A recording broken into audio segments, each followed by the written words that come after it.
সম্মানিত মুসল্লিবৃন্দ,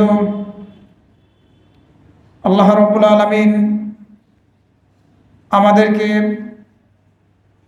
সবচাইতে বড় যে নিয়ামতটি দান করেছেন সেটি হচ্ছে আমরা মুমিন হতে পেরেছি। আমরা তার উপরে ঈমান আনতে সক্ষম হয়েছি। আলহামদুলিল্লাহ, আমরা মুসলিম। এই ঈমান আনাটা হচ্ছে ইসলামের প্রথম স্তম্ভ। এই স্তম্ভের পরে সবচাইতে বেশি গুরুত্বপূর্ণ যে আমলটি সেটি হচ্ছে সালাত, নামাজ। এই সালাতের গুরুত্ব এতই বেশি যে কেউ যদি এই সালাত আদায় না করে তাহলে আমরা তাকে মুসলিম বলতে পারি না। সালাত ত্যাগকারী মুসলিম থাকে না। যে সালাত ত্যাগকারী জীবনে কখনো সালাত আদায় করলো না, এই অবস্থায় তার মৃত্যু এসে গেল, তার জানাজার নামাজ পড়ার প্রয়োজন নেই, যেতে হবে না। তাকে মুসলিমদের কবরস্থানে দাফন করা যাবে না, কারণ সে মুসলিম অবস্থায় মৃত্যুবরণ করেনি, কারণ সে সালাত আদায় করতো না। এই সালাতের গুরুত্বটা এত বেশি।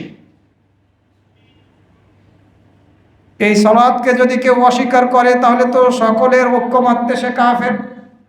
আর সে বলছে আমি অস্বীকার করি না, কিন্তু জীবনে সে সালাত আদায় করলো না, এই অবস্থায় তার মৃত্যু হয়ে গেল, তাকেও আমরা মুসলিম বলতে পারি না। এই সালাত ত্যাগ করাটা অনেক বড় অপরাধ। নামধারী বহু মুসলিম এই সালাত আদায় করছে না, তারা নিজেদেরকে বিপদের সম্মুখীন করেছে, বিপদের মধ্যে রেখেছে। এই সালাত ত্যাগ করাটা চুরি করার চাইতেও বেশি ভয়াবহ, জেনা ব্যভিচারের চাইতেও বেশি ভয়াবহ, হত্যা করার চাইতে, কেউ কাউকে হত্যা করে দিল এর চাইতেও বেশি ভয়াবহ, মদ পান করার চেয়েও বেশি ভয়াবহ। এগুলো বড় গুনাহ, কিন্তু এসব অপরাধের চেয়েও সালাত ত্যাগ করা হচ্ছে বড় অপরাধ। আল্লাহ রাব্বুল আলামিন এই সালাতকে নির্দিষ্ট সময়ে আদায় করার জন্য নির্দেশনা জারি করেছেন। অবশ্যই আমাদেরকে এই সালাত আদায় করতে হবে নির্দিষ্ট সময়ে। সূরা নিসার 103 নম্বর আয়াতের মধ্যে আল্লাহ রাব্বুল আলামিন বলছেন, ইন্না সালাতা কানাত আলাল মুমিনিনা কিতাবাম মাওকুতা। নিশ্চয় সালাতকে মুমিনদের উপরে নির্দিষ্ট সময়ে ফরজ করা হয়েছে। আপনি সালাত আদায় করছেন কিন্তু নির্দিষ্ট সময়ে আদায় করছেন না, অবহেলায়, অলসতায় সেই সময় পার করে দিয়ে আপনি সালাত আদায় করছেন। আপনার সালাত কিভাবে কবুল হবে? কবুল হবে না। শরীয়ত সম্মত যদি গ্রহণযোগ্য কোনো কারণ থাকে তাহলে সেটি গ্রহণযোগ্য হবে, যে কারণে আপনি দেরি করে সালাত আদায় করছেন। আপনাকে দেরি করে সালাত আদায় করতে হলো, ভিন্ন কথা। কিন্তু কোনো কারণ নেই, অলসতা করে, অবহেলা করে আপনি পড়বো এই মন মানসিকতা নিয়ে নির্দিষ্ট সময়ে আপনি সালাত আদায় করছেন না, সালাত হবে না। হুয়াইরিস ইবনু কাবিসা রাহিমাহুল্লাহ থেকে বর্ণিত হয়েছে, তিনি বলেন যে আমি মদিনায় আসলাম, এসে আল্লাহর কাছে দোয়া করলাম, হে আল্লাহ, তুমি আমার জন্য সহজ করে দাও একজন সৎ ব্যক্তিকে সঙ্গী হিসেবে যাতে আমি লাভ করতে পারি। এই দোয়া করলেন হুয়াইরিস ইবনু কাবিসা, হে আল্লাহ, তুমি আমার জন্য সহজ করে দাও আমি যাতে একজন নেক সঙ্গী লাভ করতে পারি। পরক্ষণেই তিনি আবু হুরায়রা রাদিয়াল্লাহু আনহুকে পেলেন আর তাকে জিজ্ঞাসা করলেন, আমি আপনাকে জিজ্ঞাসা করছি কারণ আল্লাহ রাব্বুল আলামিনের নিকটে আমি চেয়েছিলাম তিনি যাতে আমাকে একজন নেক সঙ্গী, সৎ সঙ্গী দান করেন, রিজিক হিসাবে দেন, আর আমি আপনাকে পেয়ে গিয়েছি। আর এ কারণে আমি আপনাকে জিজ্ঞাসা করছি, আপনি আমাকে এমন একটি হাদিস সম্পর্কে বলুন যে হাদিসটি আপনি রাসূল সাল্লাল্লাহু আলাইহি ওয়াসাল্লাম থেকে শুনেছেন। আপনি সেটি বলুন, আশা করা যায় যে সেই হাদিসের দ্বারা আমি উপকৃত হব, আল্লাহ আমার উপকার করবেন। এমন একটি হাদিস আপনি বর্ণনা করুন। আবু হুরায়রা রাদিয়াল্লাহু আনহু বললেন, আমি রাসূল সাল্লাল্লাহু আলাইহি ওয়াসাল্লামকে বলতে শুনেছি, কিয়ামত দিবসে বান্দার যে আমলের সর্বপ্রথম হিসাব নেওয়া হবে সেটি হচ্ছে তার সলাত। এই সলাতের হিসাব সর্বপ্রথম নেওয়া হবে।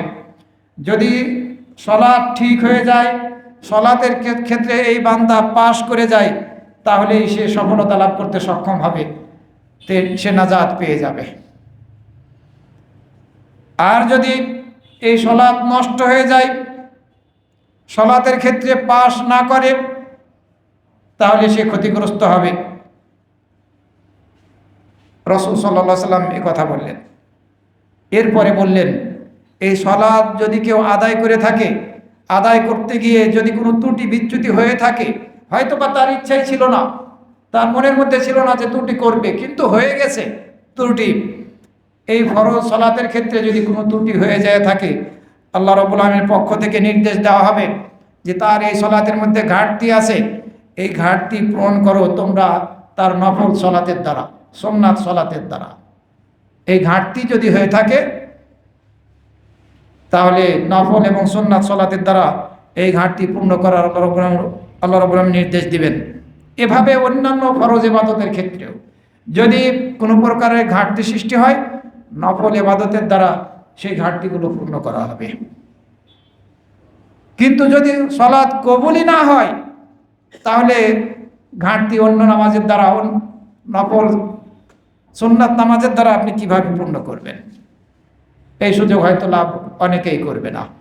এ হাদিস তিরমিজির 413 এবং নাসাইর 465 নম্বরে বর্ণিত হয়েছে। সলাতের হিসাব আল্লাহর অধিকারের ক্ষেত্রে, হকের ক্ষেত্রে সর্বপ্রথম নেওয়া হবে। পাশ করে গেলে আলহামদুলিল্লাহ আমরা অন্যান্য আমলের ক্ষেত্রেও কৃতকার্য হতে সক্ষম হব। অন্য হাদিসের মধ্যে রাসূল সাল্লাল্লাহু আলাইহি ওয়াসাল্লাম বলেছেন, সর্বপ্রথম বান্দার হিসাব নেওয়া হবে সলাতের ক্ষেত্রে, এবং মানুষের মাঝে রক্তের ব্যাপারে সর্বপ্রথম ফয়সালা করা হবে। এক মানুষের আর এক মানুষের প্রতি অধিকারের ক্ষেত্রে, একজনের আর একজনের প্রতি অধিকারের ক্ষেত্রে রক্তের হিসাব সর্বপ্রথম নেওয়া হবে। আর আল্লাহর অধিকারের ক্ষেত্রে, হকের ক্ষেত্রে সলাতের হিসাব সর্বপ্রথম নেওয়া হবে।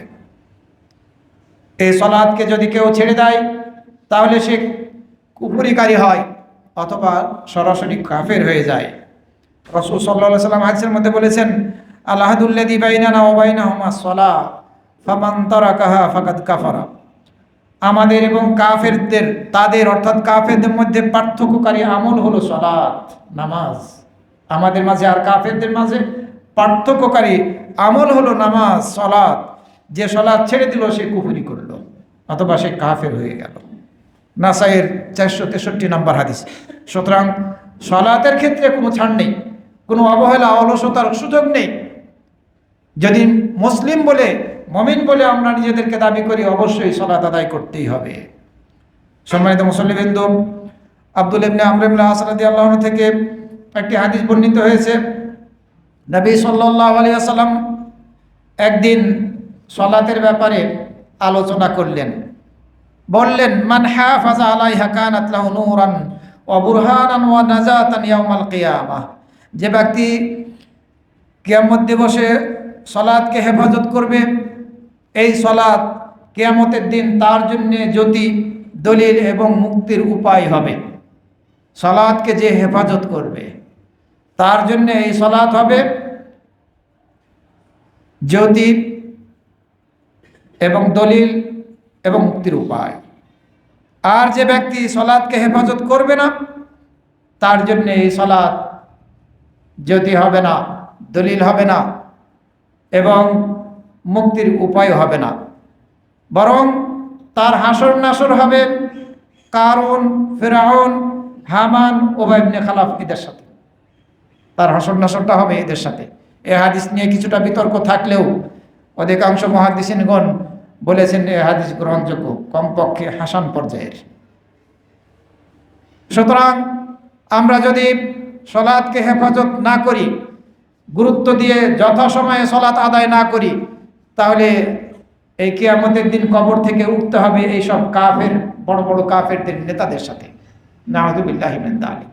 সলাতকে হেফাজত করার অর্থ হচ্ছে যথাসময়ে যথাযথভাবে সলাত আদায় করা, যেভাবে রাসূল সাল্লাল্লাহু আলাইহি ওয়াসাল্লাম সালাত আদায় করেছেন সেভাবে সালাত আদায় করা। আমরা যদি সেভাবে সালাত আদায় না করি, ঠিক টাইম মতো সালাত আদায় না করি, তাহলে আমরা সালাতকে হেফাজতকারী হব না। আর যদি হেফাজতকারী না হই, তাহলে কিয়ামতের দিন বিপদের সম্মুখীন হব। এই সালাত আমাদের জন্য নাজাতের উপায় হবে না, মুক্তির কারণ হবে না। সম্মানিত মুসল্লিবৃন্দ, সালাত আদায় না করাটা জাহান্নামে যাওয়ার অন্যতম কারণ। সূরা আল মুদ্দাসিরের 42 এবং 43 নম্বর আয়াতের মধ্যে আল্লাহ রাব্বুল আলামিন বলেছেন, আউযু বিল্লাহি মিনাশ শাইতানির রাজিম, মা সালাকাকুম ফি সাকার ক্বালু লাম নাকু মিনাল মুসাল্লিন। তোমাদেরকে এই জাহান্নামের আগুনে কোন জিনিসটি প্রবেশ করাইছে? জাহান্নামীদেরকে জিজ্ঞাসা করা হবে, মা সালাকাকুম ফি সাকার, জাহান্নামের এই আগুনে তোমাদেরকে কোন জিনিসটি, কোন কর্মটি প্রবেশ করিয়েছে? তারা বলবে, লাম নাকু মিনাল মুসাল্লিন, আমরা সালাত আদায়কারীদের অন্তর্ভুক্ত ছিলাম না, সালাত আদায় করতাম না। আরও কারণ আছে, এটি অন্যতম প্রথম কারণ। এই সালাত আদায় যদি আমরা না করি, অথচ নিজেকে মুসলিম বলে দাবি করছি, তাহলে জাহান্নামে যেতেই হবে। আল্লাহ রাব্বুল আলামিন সূরা মারইয়ামের 59 নম্বর আয়াতের মধ্যে বলছেন, ফাখালাফা মিন বা'দিহিম খালফুন আদাউ সালাতা ওয়াত্তাবাউ শাহাওয়াতি ফাসাউফা ইয়ালকাউনা গাইয়া। তাদের পরে আসলো এমন একটি অসৎ বংশধর, যারা সালাতকে বিনষ্ট করে, যারা সালাতকে, নামাজকে বিনষ্ট করলো, নষ্ট করলো, এবং কুপ্রবৃত্তির অনুসরণ করলো, মন যা চায় সেটির অনুসরণ করলো। এমন একটি অসৎ বংশধরের আবির্ভাব ঘটলো সেই নবী রাসূলদের পরে। এর অন্তর্ভুক্ত ইহুদিরা, এর অন্তর্ভুক্ত খ্রিস্টানরা, আর যারাই ওদের অনুসরণ করবে মুসলিমদের মধ্যে থেকে, তারাও। তো এমন একটা জাতি আসলো, বংশধর আসলো, যারা সালাতকে নষ্ট করলো এবং কুপ্রবৃত্তির অনুসরণ করলো। এদের শাস্তি কি? ফাসাউফা ইয়ালকাউনা গাইয়া। এর কারণে শীঘ্রই তারা জাহান্নামের শাস্তি প্রত্যক্ষ করবে, জাহান্নামের মধ্যে তারা নিক্ষিপ্ত হবে, জাহান্নামে যেতে হবে। এবং জাহান্নামের সাধারণ কোনো স্থান নয়, গাই নামক একটি স্থান। তবে একসময় সালাত আদায় করতো না, গুরুত্ব দিত না, সালাতকে হেফাজত করতো না, যে নিজের জীবনকে পরিবর্তন করেছে, নিজের জীবনে পরিবর্তন এনেছে, এনে এখন থেকে তওবা করে, ক্ষমা প্রার্থনা করে সালাত আদায় করা শুরু করেছে। আলহামদুলিল্লাহ, ঈমান এনেছে, সালাত আদায় করা শুরু করেছে, তওবা করার পরে, এবং সৎকর্ম করা শুরু করেছে। আল্লাহ রাব্বুল আলামিন এদেরকে জান্নাতি বানাবেন। আল্লাহ রাব্বুল আলামিন এদেরকে জান্নাতি বানাবেন, এদের প্রতি জুলুম করবেন না, জান্নাত দান করবেন। পরের আয়াতে বলা হচ্ছে, সূরা আল মারইয়ামের 60 নম্বর আয়াতে, তওবা করলে এবং ঈমান আনলে, সৎকর্ম করলে আল্লাহ জান্নাত দিবেন। আল্লাহ জুলুম করবেন না, এদের প্রতি অত্যাচার করবেন না। এই যে আয়াতের মধ্যে বলা হলো আদাউ সালাতা, সালাতকে নষ্ট করে, সালাতকে নষ্ট করলো। এই সালাতকে নষ্ট করার অর্থ কি? এর অর্থ হচ্ছে সালাত, ফরজ সালাতকে ত্যাগ করা, আদায় না করা, এটি একটি অর্থ। আরেকটি অর্থ হচ্ছে, যেমনটি আব্দুল্লাহ ইবনে মাসউদ রাদিয়াল্লাহু আনহু বলেছেন, আখারুহা আন ওয়াক্তিহা, যে সময়ে সালাত আদায় করার কথা সে সময়ে সালাত আদায় না করে দেরি করে পড়তো, কোনো কারণ ছাড়াই। এর অর্থ হচ্ছে এটি, সালাত ঠিকই আদায় করছে, কিন্তু সালাতের ক্ষেত্রে অবহেলা করছে, অলসতা করছে, অবহেলা করছে, দেরি করে আদায় করছে। তাহলে ওই জাহান্নামে যেতে হবে, যদি তওবা না করে মারা যায়। সাঈদ ইবনুল মুসাইয়্যিব রাহিমাহুল্লাহ উনি বলছেন যে সালাত ঠিকই আদায় করছে, কিন্তু লা ইসাল্লি যুহরা হাত্তা ইয়াতিল আসর, আসরের সময় না আসা পর্যন্ত জোহরের সালাত আদায় করছে না, আবার আসরের সালাত আদায় করছে না সূর্য অস্তের না হওয়া পর্যন্ত, অথবা সূর্য অস্তের পূর্ব মুহূর্তে সালাত আদায় করছে আসরেরটা। এ ধরনের অবস্থা সাধারণত মা বোনদের ক্ষেত্রে বেশি হয়ে থাকে, তাদেরকে সাবধান এবং সতর্ক হওয়া উচিত। ওয়াত্তাবাউ শাহাওয়াত, কুপ্রবৃত্তির অনুসরণ করবে তারা, পরের যুগের লোকেরা কুপ্রবৃত্তির অনুসরণ করবে, অর্থাৎ মন যা চায় তাই করবে। হয়তোবা আল্লাহ না করুন জেনা করবে, মদ পান করবে, চুরি করবে, অন্যের সম্পদ জবরদখল করবে, অন্যের প্রতি জুলুম করবে, যে ধরনের গুনাহ হোক না কেন, অত্যাবাউ শাহাওয়াত, মনোবৃত্তির কুপ্রবৃত্তির অনুসরণ করে এইসব পাপের সাথে জড়িত হবে। আব্দুল্লাহ ইবনে আব্বাস রাদিয়াল্লাহু আনহু বলছেন, এই যে কুপুরবৃত্তির অনুসারী আর সলাৎকে ত্যাগকারী অথবা সলাতের ব্যাপারে অলসতাকারীকে গায়ে নামক জাহান্নামে দেওয়া হবে। এই গায়ে হচ্ছে জাহান্নামের এমন একটি উপত্যকা, এমন একটি স্থান যে স্থানটির প্রতাপ থেকে অন্যান্য স্থানগুলো আল্লাহর নিকটে আশ্রয় প্রার্থনা করে। এই স্থানটিকে তৈরি করা হয়েছে যে সর্বদা ব্যভিচারে জড়িত থাকে তার জন্য, তওবা করে না। যে সর্বদা মদ পান করতে থাকে, তওবা করে না। এবং যে সর্বদা সুদ খেয়েই যাচ্ছে তার জন্যে, যে বাবা মার নাফরমানি করে তার জন্যে, যে মিথ্যা সাক্ষ্য দেয় তার জন্যে, এদের জন্য হচ্ছে এই গায়ে নামক স্থানটি। এই স্থানটির থেকে জাহান্নামের অন্যান্য স্থানগুলো আল্লাহর নিকটে আশ্রয় প্রার্থনা করে। এছাড়া কাব রাদিয়াল্লাহু আনহু উনি বলছেন, কাব রাহিমাহুল্লাহ বলছেন যে জাহান্নামের এমন একটা স্থান, এই গায়ে নামক স্থানটি এমন একটি স্থান যে স্থানটি জাহান্নামকে প্রজ্বলিত করার কাজে ব্যবহার করা হয়। অর্থাৎ জাহান্নামের আগুন যখন একটু স্থিমিত হয়ে যায়, কমে যায়, তাপটা প্রখরতাটা যখন কমে যায়, তখন এই স্থানের আগুন দিয়ে জাহান্নামকে আরো প্রজ্বলিত করা হয়। এই হচ্ছে ওই গায়ে নামক স্থান জাহান্নামের। যারা সলাত আদায় করলো, যারা সলাত আদায় করলো না, অথবা সলাত আদায় করেও এই সলাতের ব্যাপারে অলসতা করলো, ঠিক টাইম মতো যথাযথভাবে সলাত আদায় করলো না, তাদের জন্যে জাহান্নামের এই স্থানটি।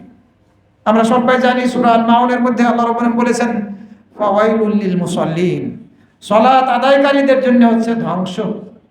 এটিও একটা জাহান্নামের স্থান, কঠিনতম শাস্তির স্থান। ওয়াইল, কোন মুফাসসিরিনদের মধ্যে থেকে কেউ কেউ কথা বলেছেন, মুসল্লি নামাজীদের জন্য ওয়াইল ধ্বংস। কোন নামাজীদের জন্য? আল্লাযীনা হুম আন সলাতিহিম সাহুন, সেই সব নামাজি যারা তাদের সলাতের ব্যাপারে অলস, সলাত আদায় করে কিন্তু আদায় করলেও যথাসময়ে আদায় করে না, ঠিক মতো আদায় করে না। ওই মুনাফিকি সলাত আদায় করে, কাকের মতো ঠোকর দেওয়ার সলাত আদায় করে। আল্লাযীনা হুম ইউরাউন, যারা দেখানোর উদ্দেশ্যে সলাত আদায় করে। সুতরাং আমাদেরকে সলাতের ব্যাপারে অবশ্যই সচেতন হতে হবে। মুসলিম বলে দাবি করলে যথাসময়ে সলাত আদায় করতে হবে। এই সলাত যদি যথাযথভাবে যথাসময়ে আদায় করি, তাহলে এই উজুর চিহ্নগুলো থেকে, এবং সালাত আদায় করলে কপালের চিহ্ন হয়ে যায়, সবার হবে এই কথা বলা মুশকিল, তো এই চিহ্নগুলো কিয়ামতের দিন কাজে লাগবে। রাসূল সাল্লাল্লাহু আলাইহি ওয়াসাল্লাম এই চিহ্নগুলো দেখে আমাদেরকে চিনতে পারবেন। উজু করব, এই উজুর অঙ্গগুলো চমকিতে থাকবে। কিয়ামতের দিন এই উজুর অঙ্গগুলো যখন চমকিতে থাকবে, রাসূল সাল্লাল্লাহু আলাইহি ওয়াসাল্লাম তখন আহ্বান করবেন, বলবেন, ও যে ওরা আমার উম্মত, চিনতে পারবেন। হাউজে কাউসারের পানি পান করানোর জন্য রাসূল সাল্লাল্লাহু আলাইহি ওয়াসাল্লাম প্রস্তুত থাকবেন। এরপরেও কিছু লোককে আল্লাহ রাব্বুল আলামিন হাউজে কাউসারের পানি পান করার সুযোগ দান করবেন না, বঞ্চিত করবেন।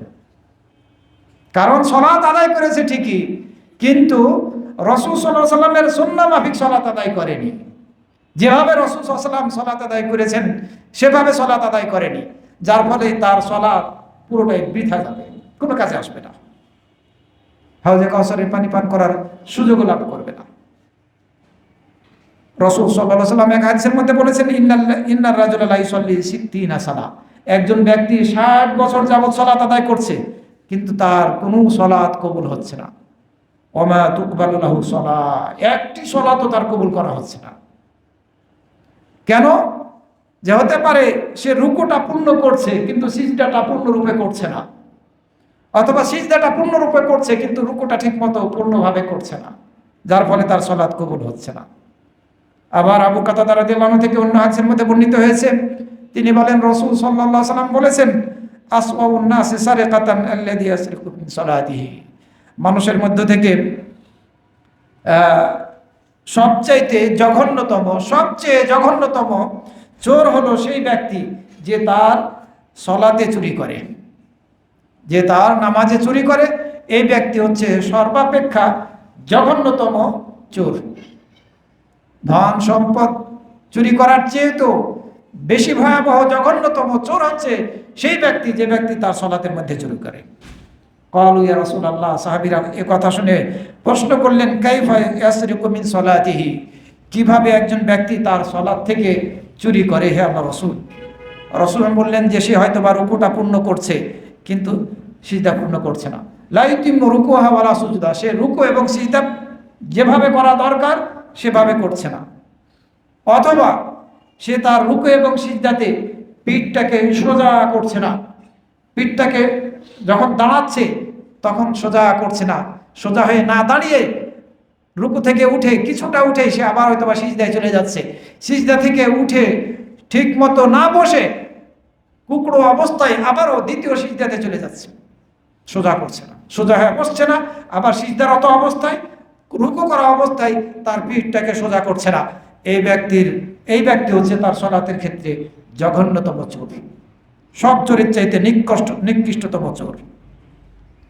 সম্মানিত মুসলিমবৃন্দ, রাসূল সাল্লাল্লাহু আলাইহি সাল্লাম এই হাদিস মুসনাদে আহমদ, তাবারানী, ইবনে খুজাইমা এবং অন্যান্য হাদিস গ্রন্থের মধ্যে বর্ণিত হয়েছে। রাসূল সাল্লাল্লাহু আলাইহি সাল্লাম অন্য হাদিসের মধ্যে বলেছেন, আল্লাহ রাব্বুল আমিন সেই ব্যক্তির সালাতের দিকে তাকাবেন না যে ব্যক্তি তার পিঠটাকে তার রুকু এবং সিজদার মাঝে সোজা না করে।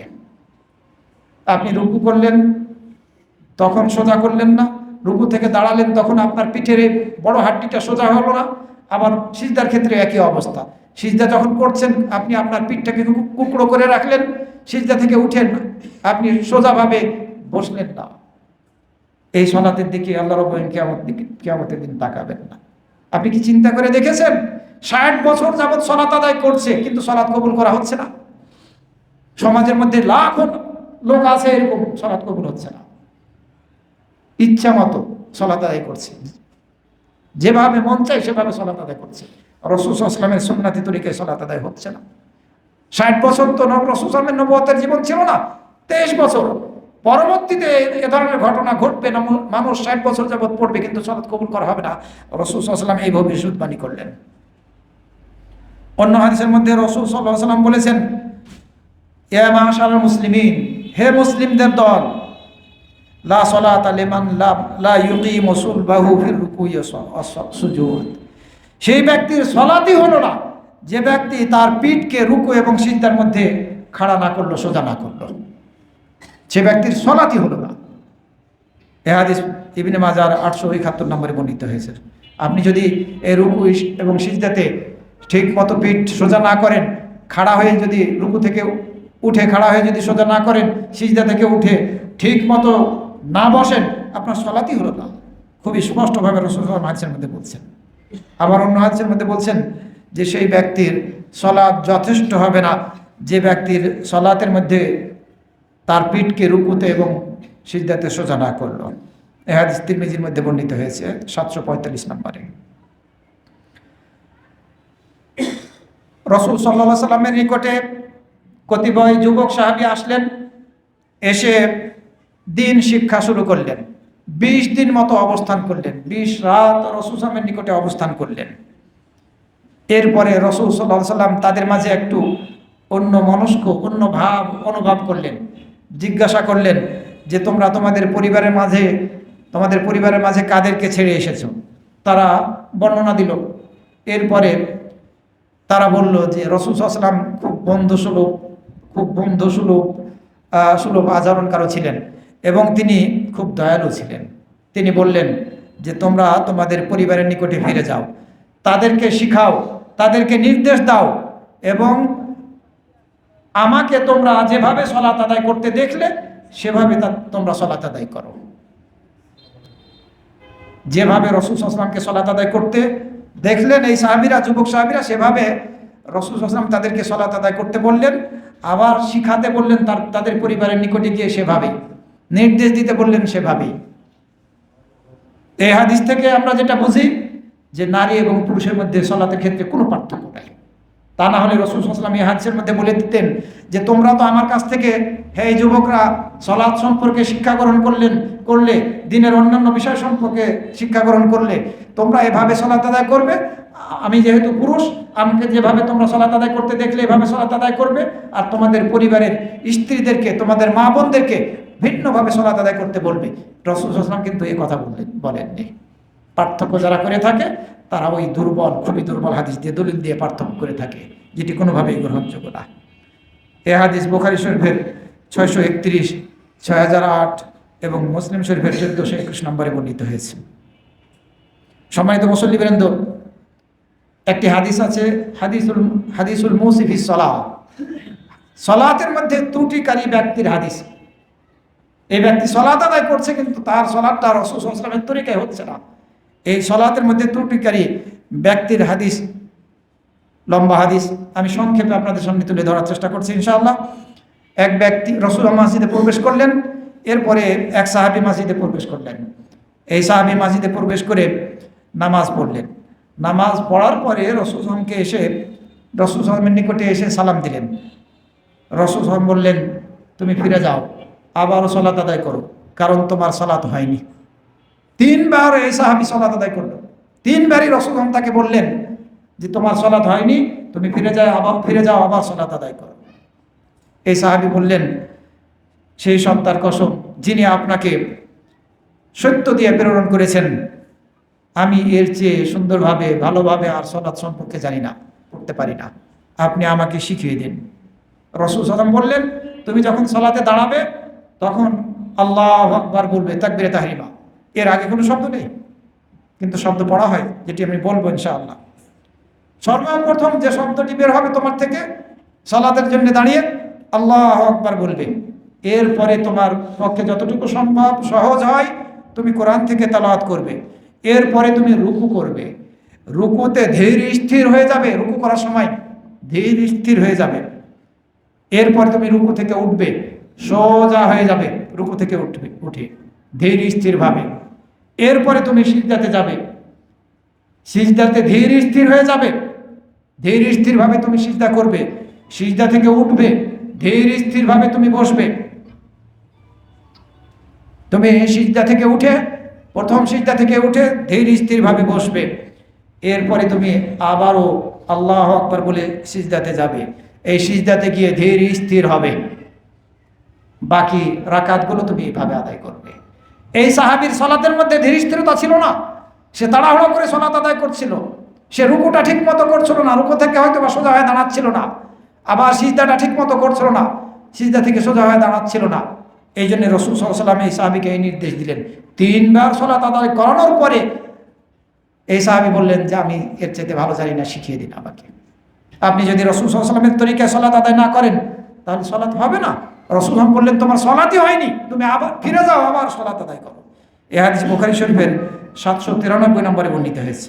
সুতরাং সালাতের ক্ষেত্রে ধীর স্থিরতা থাকতে হবে। রাসূল সাল্লাল্লাহু আলাইহি ওয়াসাল্লাম এক ব্যক্তিকে দেখলেন, এই ব্যক্তি তার রুকুটা পূর্ণরূপে করছে না, ঠিক মতো করছে না, এবং সিজদা দিচ্ছে, ঠোকর মারছে, যেমনিভাবে কাকে ঠোকর মেরে থাকে, অথচ সে সালাত আদায় করছে। রাসূল সাল্লাল্লাহু আলাইহি ওয়াসাল্লাম বললেন, এই ব্যক্তির যদি এই অবস্থায় মৃত্যু হয়ে যায় তাহলে তার মৃত্যুটা রাসূল সাল্লাল্লাহু আলাইহি ওয়াসাল্লামের তরিকায় হবে না। আপনারা যদি বিভিন্ন মসজিদে গিয়ে দেখেন মানুষকে সালাত আদায় করতে, তাহলে এরকমই দেখবেন, বেশিরভাগ মানুষের সালাত হচ্ছে না। এই অবস্থায় যদি মৃত্যু হয়ে যায় তাহলে রাসূল সাল্লাল্লাহু আলাইহি ওয়াসাল্লাম বললেন যে মুহাম্মদ সাল্লাল্লাহু আলাইহি ওয়াসাল্লামের তরিকায় তার মৃত্যু হবে না। এই ব্যক্তির দৃষ্টান্ত হচ্ছে যে ব্যক্তি তার রুকুটা পূর্ণরূপে করে না এবং সিজদার মধ্যে ঠোকর মারে। এই ব্যক্তির দৃষ্টান্ত হচ্ছে সেই ক্ষুধার্ত ব্যক্তির মতো, যে ব্যক্তি 1টা অথবা 2টা খেজুর খাচ্ছে কিন্তু এটার দ্বারা তার ক্ষুধা নিবারণ হচ্ছে না, এই ব্যক্তির মতো। সুতরাং এই সালাতের দ্বারা কোনো উপকারী হবে না। সম্মানিত মুসল্লিবৃন্দ, রাসূল সাল্লাল্লাহু আলাইহি ওয়াসাল্লাম অন্য হাদিসের মধ্যে বলেছেন, ইন্নার রাজুলা লা ইউসাল্লি, নিশ্চয় এক ব্যক্তি সালাত আদায় করছে কিন্তু তার সালাতের 10 ভাগের 1 ভাগ কবুল হচ্ছে, কারো 9, কারো 8, কারো 7, কারো 6, কারো 5, কারো 4, কারো হয়তো বা অর্ধেক সালাত কবুল হচ্ছে। পূর্ণরূপে আমাদের সালাত কবুল হয় না, ঘাটতি থাকে। সুন্নতি তরিকায় সালাত আদায় করেও, রাসূল সাল্লাল্লাহু আলাইহি ওয়াসাল্লামের তরিকায় পদ্ধতিতে সালাত আদায় করেও আমাদের সালাতে ঘাটতি হয়। কারণ সালাতে যখন আমরা দাঁড়াই তখন দুনিয়ার অনেক কিছু মনে আসে, তো এই সালাত পূর্ণরূপে হবে কিভাবে? আর যদি কেউ বেদাত মিশ্রিত সালাত আদায় করে, তাহলে তার সালাত হয় বা কিভাবে? মোটেই হবে না, কোনো পার্সেন্টেজের মধ্যেই পড়বে না। যেমন আপনি সালাতের মধ্যে দাঁড়ালেন, জায়নামাজে দাঁড়ানোর নিয়াত করলেন, গদ বাঁধা ভাষা ব্যবহার করলেন, আবার আপনি সালাতের নিয়াত করলেন, আপনি ইমাম সাহেবের পিছনে সালাত আদায় করছেন সেটার নিয়াত করলেন। এই যে নিয়াতগুলো করলেন, এগুলি কোরআন হাদিসের কোথায় আছে? কেউ দেখাতে পারবে না। কিন্তু সমাজের মধ্যে এগুলোই বেশি প্রচলিত আছে। এই সালাত কবুল হবে কিভাবে? রাসূল সাল্লাল্লাহু আলাইহি ওয়াসাল্লাম কিভাবে সালাত আদায় করলেন, আর আপনি সালাত আদায় করছেন কিভাবে? প্রথম শব্দ আপনার জবান থেকে যেটি বের হবে আল্লাহু আকবার, এর আগে কোনো শব্দই আপনি বের করতে পারবেন না। আপনাকে নিয়াত করতে হবে, নিয়াত বলতে পারবেন না। নিয়াত যখনই আপনি বলবেন তখনই আপনি বেদাতকারী হিসাবে গণ্য হবেন, আপনার এই সালাত কবুল হবে না। বেদাত মিশ্রিত কখনো কোনো আমল আল্লাহ রাব্বুল আলামিন কবুল করবেন না।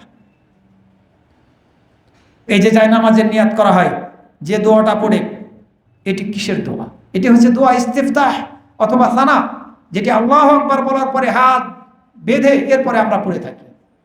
সেটি হচ্ছে ওয়াজ্জাহতু ওয়াজহিয়া লিল্লাযী ফাতারাস সামাওয়াতি ওয়াল আরদা হানিফাম মুসলিমা ওয়া মা আনা মিনাল মুশরিকিন ইন্না সলাতি ওয়া নুসুকি ওয়া মাহইয়ায়া ওয়া মামাতি লিল্লাহি রাব্বিল আলামিন লা শারীকা লাহু ওয়া বিযালিকা উমিরতু ওয়া আনা আউয়ালুল মুসলিমিন।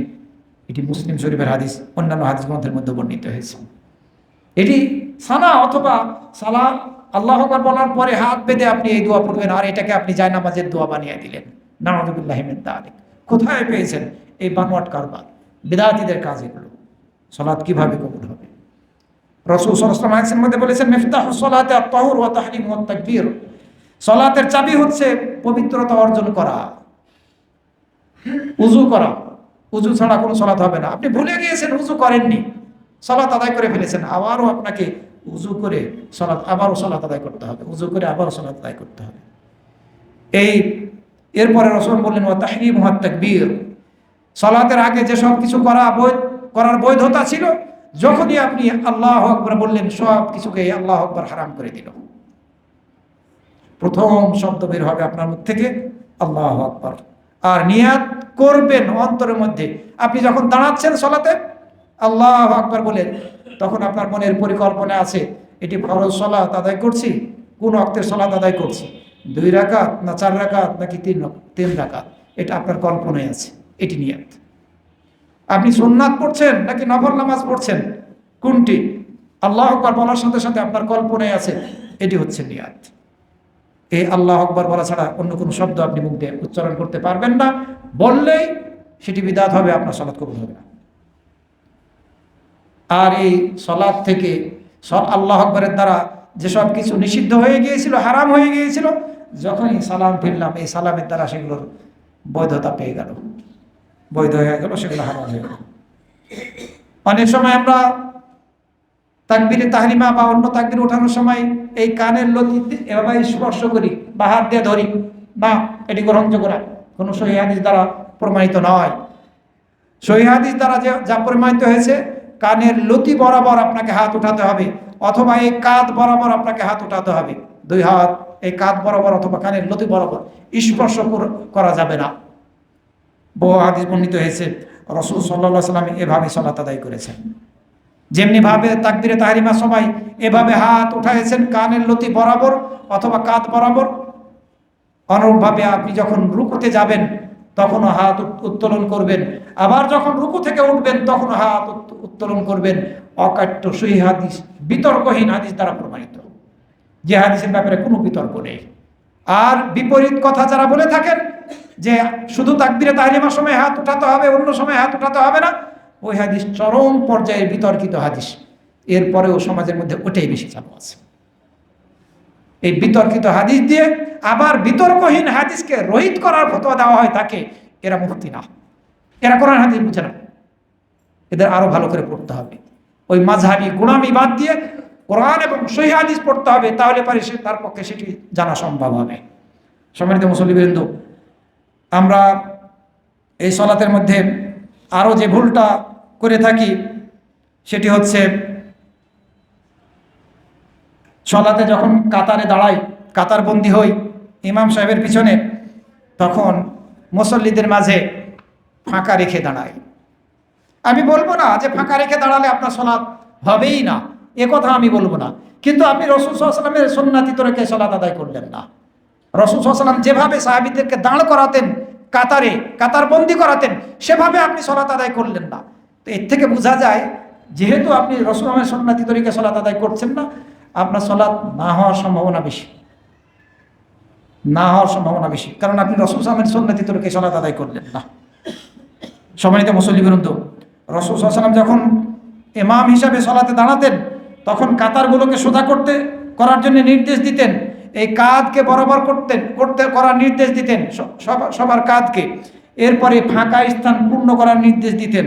এই কাঁধগুলোকে সহজ করতে, কঠিন করে রাখতে নিষেধ করতেন, যে তোমরা নম্র করো, যাতে পরস্পরের কাঁধের সাথে মিলে যায়, এভাবে নির্দেশ দিতেন। এবং রাসূল নির্দেশ, ওয়ালা তাতারু ফুরুজাতিল শাইতান, শয়তানের জন্য উভয়ের মাঝে ফাঁকা স্থান তোমরা ছেড়ে রেখো না, এই নির্দেশ দিতেন। আর এরপরে আবার ফজিলত বর্ণনা করেছেন, যে ব্যক্তি কাতারকে মিলিয়ে ফেলল, আল্লাহ রাব্বুল আলামিন তার উপরে রহমত নাজিল করবেন আর তাকে রহমতের সাথে মিলিয়ে দিবেন। আর যে ব্যক্তি এই কাতারকে বিচ্ছিন্ন করলো, আল্লাহ রাব্বুল আলামিন তার রহমত থেকে তাকে বিচ্ছিন্ন করবেন। আপনি আর কি চান? এই হাদিস মুসনাদে আহমদ, আবু দাউদ, নাসাই, ইবনে খুজাইমা এবং অন্যান্য হাদিস গ্রন্থের মধ্যে বর্ণিত হয়েছে। কিভাবে সালাত আদায় করি আমরা? রাসূল সাল্লাল্লাহু আলাইহি ওয়াসাল্লাম বললেন, রুসু সুফুফাকুম, তোমরা তোমাদের কাতারগুলোকে প্রাচীরের মতো শক্ত করে ফেলো, ওয়াকারিবু বাইনা, কাছাকাছি করো। এরপরে বললেন যে অবশ্যই আমি শয়তানকে দেখতে পাই, এই কাতারের মধ্যের ফাঁকা জায়গা দিয়ে শয়তান যাতায়াত করে, ওই ভেড়া, ছোট ভেড়া অথবা ছোট বকরির বাচ্চার মতো যেভাবে যাতায়াত করতে পারে, এভাবে যাতায়াত করে। রাসূল হাম দেখতে পান, এটি তার মুআজিজা ছিল। তাকাচ্ছেন সামনের দিকে, পিছনে দেখতেন সালাতের অবস্থায় শয়তান যাতায়াত করে। তো আপনি এই ফাঁকা জায়গা রেখে শয়তান যাতায়াত করার সুযোগ করে দিচ্ছেন, রাসূল সাল্লাল্লাহু আলাইহি ওয়াসাল্লামের তরিকা বিরোধী কাজ করছেন, আপনার সালাত কবুল হয় কিভাবে? সম্মানিত মুসল্লিবৃন্দ, দুইজনের মাঝের ফাঁকা জায়গা পূর্ণ করলেও ফজিলত বর্ণিত হয়েছে। অনেকেই আছেন যারা ফজিলতের কথা শুনলে পাগল হয়ে যান। আপনাদের জন্য বিশেষভাবে বলবো যে দুইজনের মধ্যেকার ফাঁকা জায়গা পূর্ণ করে সালাত আদায় করুন। এই ফাঁকা জায়গা যে ব্যক্তি পূর্ণ করবে, আল্লাহ রাব্বুল আলামিন এর দ্বারা, এই আমলের দ্বারা তার একটি মর্যাদাকে উঁচু করবেন। তার জন্য জান্নাতের মধ্যে একটি স্পেশাল ঘর তৈরি করে দিবেন। আপনি ফজিলত পেতে চান না? মান সাদ্দা ফুরজাতান রাফাআহুল্লাহু বিহা দারাজা, যে ব্যক্তি এই ফাঁকা স্থানকে পূর্ণ করে ফেলবে, নিজের দুই পায়ের মধ্যের ফাঁকা স্থান বোঝার কোনো সুযোগ নেই। যদি কেউ এই ধরনের কথা বলে, কোনো বক্তা ব্যঙ্গ করে কথা বলেছেন, উনি ইমানদারি নন, বেঈমান হয়ে গেছে, তাকে আবারও ঈমান আনতে হবে। রাসূল সাল্লাল্লাহু আলাইহি ওয়াসাল্লাম যে জায়গার কথা বলেছেন, যে জায়গার ব্যাপারে, যে স্থানকে বন্ধ করার কথা বলেছেন, সেই স্থানের ক্ষেত্রে হাদিস বর্ণিত হয়েছে, ওখানে ওই হাদিসকে ব্যবহার করতে হবে।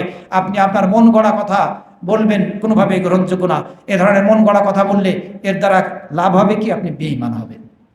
তো আপনি দুইজনের মাঝের ফাঁকা স্থান পূর্ণ করলে আপনার মর্যাদাকে উঁচু করা হবে এবং আপনার জন্য জান্নাতের মধ্যে একটি ঘর তৈরি করে দেওয়া হবে। সম্মানিত মুসল্লিবৃন্দ, দুইজনের মাঝে ফাঁকা জায়গা পূর্ণ করার ক্ষেত্রে আপনার যদি ভূমিকা থাকে যে আপনি পূর্ণ করে দিলেন, একটা পা উঠিয়ে আপনি এক কদম বাড়িয়ে পূর্ণ করে ফেললেন, তাহলে এই ফাঁকা জায়গা পূর্ণ করার দ্বারা আপনি সবচেয়ে বড় নেকি লাভ করতে সক্ষম হবেন। এই মর্মেও হাদিস বর্ণিত হয়েছে ইবনে হিব্বান, তাবারানির মধ্যে।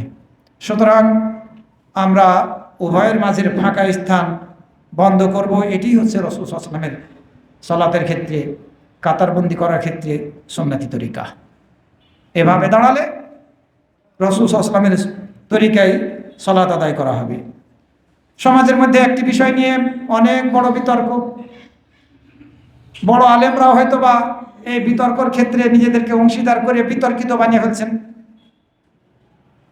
আমিন জোরে বলা যাবে না, জোরে আমিন না বলা এটাই হচ্ছে উত্তম। এটা বানোয়াট কথা, বাকওয়াস কথা। কোনো সত্যিকারের আলেম এই কথা বলতে পারে না। বহু সহিহ হাদিসের মধ্যে বর্ণিত হয়েছে রাসূল সাল্লাল্লাহু আলাইহি ওয়াসাল্লাম উঁচু আওয়াজে আমিন বলতেন, দীর্ঘ আওয়াজে আমিন বলতেন।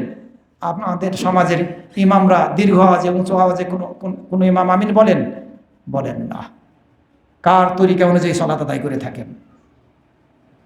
সুতরাং আমাদেরকে উঁচু আওয়াজে আমিন বলতে হবে। ইমাম সাহেব তো উঁচু আওয়াজে আমিন বলবেনই, মুক্তাদিরাও উঁচু আওয়াজে আমিন বলবে। রাসূল সাল্লাল্লাহু আলাইহি ওয়াসাল্লাম বলছেন, ইদা আম্মানাল ইমাম, ইমাম যখন আমিন বলবে ফাআমিনু, তোমরাও আমিন বলো। কেননা ইমান মান ওয়াফাকা তামিনাহু, মান ওয়াফাকা তামিনুহু তামিনাল মালায়েকা, যে ব্যক্তির আমিন বলাটা ফেরেশতাদের আমিন বলার সাথে মিলে যাবে, তার পূর্বের গুনাহগুলোকে ক্ষমা করে দেওয়া হবে। এই আমিনের আওয়াজের ব্যাপারে ইহুদিরা সবচেয়ে বেশি হিংসা করে, সালামের ব্যাপারে। আর এই আমিনের ব্যাপারে সবচেয়ে বেশি হিংসা করে কারা? ইহুদিরা। তা আপনি আমিন জোরে বললেন না, তাদেরকে এই হিংসা করা থেকে বাঁচিয়ে দিলেন। আমিন জোরে বলতে হবে এবং সালামও আমাদেরকে পরস্পরকে দিতে হবে। আব্দুল্লাহ ইবনে জুবাইর রাদিয়াল্লাহু আনহু উঁচু আওয়াজে আমিন বলতেন, তার পিছনে যারা সালাত আদায় করতেন তারা এত জোরে আওয়াজে এত উঁচু আওয়াজে আমিন বলতেন যে মসজিদের মধ্যে কম্পন অনুভূত হতো, কেঁপে উঠতো মসজিদ। আর আপনি বলছেন যে চুপে চুপে আস্তে আস্তে আমিন বলাটা এটাই সঠিক, এটাই বেশি উত্তম। হ্যাঁ, একটা হাদিস আছে নিচু আওয়াজে আমিন বলার, কিন্তু সেই হাদিস সহিহ নয়। আপনি ওই দুর্বল হাদিস দিয়ে, দলিল দিয়ে সেটাকে প্রাধান্য দিবেন। আপনি কিসের আলেম? কিসের আলেম আপনি?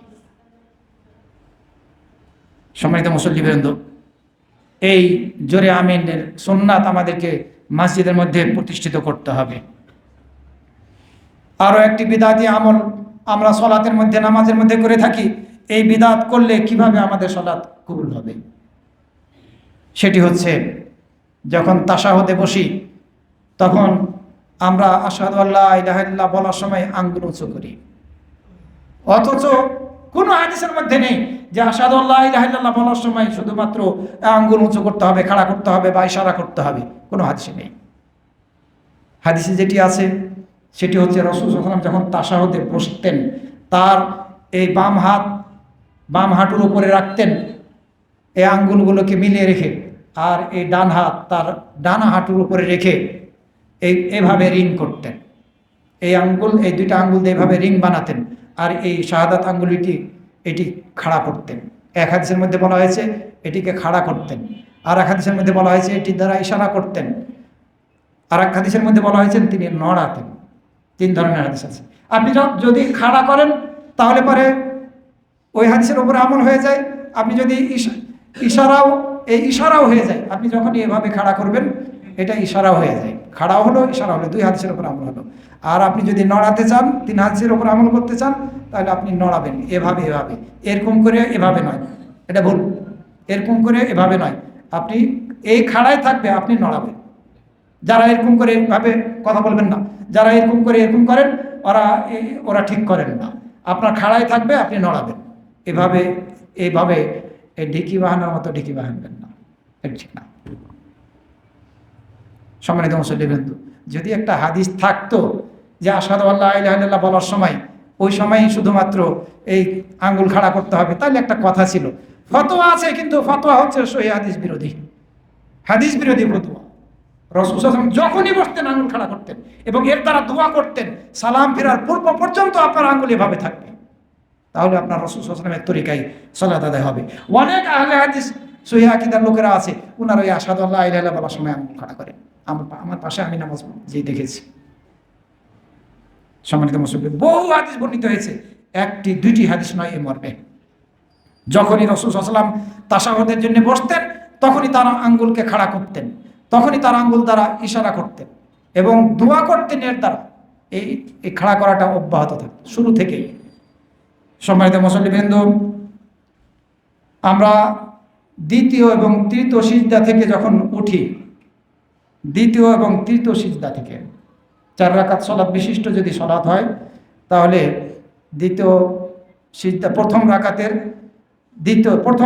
2য় সিজদা আর 3য় রাকাতের 2য় সিজদা থেকে যখন আমরা উঠব, তখন উঠে বসবো, ওই সরাসরি খাড়া হব না, দাঁড়াবো না, উঠে বসবো, এরপরে আমরা হাতের ভরে উঠব। এটি হচ্ছে সঠিক, যদিও ফতোয়া ভিন্ন আছে। কেন? এর কারণ রাসূল সাল্লাল্লাহু আলাইহি ওয়াসাল্লামের দলিল দিয়ে। আমরা দলিলের অনুসরণ করি, কে কি ফতোয়া দিল না ওইটাও জায়েজ আছে, ওইটা আমরা ওদিকে যাব না, ওদিকে আমরা যেতে চাচ্ছি না। রাসূল সাল্লাল্লাহু আলাইহি ওয়াসাল্লাম কিভাবে করেছেন সেভাবে আমরা করার চেষ্টা করব। হাদিসের মধ্যে বর্ণিত হয়েছে বুখারী শরীফের 824 নম্বর হাদিস, 824 আল হাদিস অ্যাপসের মধ্যে পাবেন। ওয়াইদা রাফা রাসাহু আনিস সাজদাতি সানিয়া, তিনি যখন প্রথম রাকাতের দ্বিতীয় সাজদা থেকে উঠতেন, জালাসা, তিনি বসতেন, ওয়া আতামাদা আলাল আরদি সুম্মা কামা, এরপরে জমিনে ভর দিয়ে দাঁড়াতেন। বুখারী শরীফের 824 নম্বর হাদিস। জমিনে ভর না দিয়ে উঠা মর্মে হাদিস সহি নয়, সরাসরি উঠা মর্মে হাদিস সহি নয়।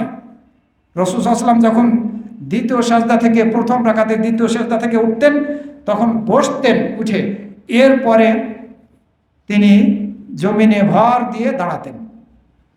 মালিক ইবনুল হুওয়াইরিস রাদিয়াল্লাহু আনহু থেকে অন্য হাদিসের মধ্যে বর্ণিত হয়েছে, তিনি রাসূল সাল্লাল্লাহু আলাইহি ওয়াসাল্লামকে দেখলেন, ফাইদা কানা ফি বিতরিম মিন সালাতিহি, তিনি যখন বিজোড় রাকাতে থাকতেন, রাসূল সাল্লাল্লাহু আলাইহি ওয়াসাল্লাম যখন বিজোড় রাকাতে থাকতেন, প্রথম রাকাত আর তৃতীয় রাকাত, চতুর্থ রাকাত, 4 রাকাত বিশিষ্ট সালাতে বিজোড় রাকাতে যখন থাকতেন তখন ফাইদা মিন লাম ইয়ানহাজ হাত্তা ইয়াস্তাবিয়া কায়েদান, তিনি দাঁড়াতেন না যে পর্যন্ত সোজা হয়ে না বসতেন।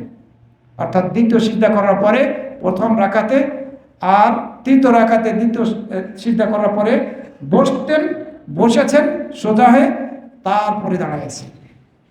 এই হাদিসও বুখারী শরীফের বুখারী শরীফের মধ্যে বর্ণিত হয়েছে 823 নম্বরে, 823 এবং 824 নম্বর হাদিস দেখবেন, ইনশাআল্লাহ আপনারা পেয়ে যাবেন।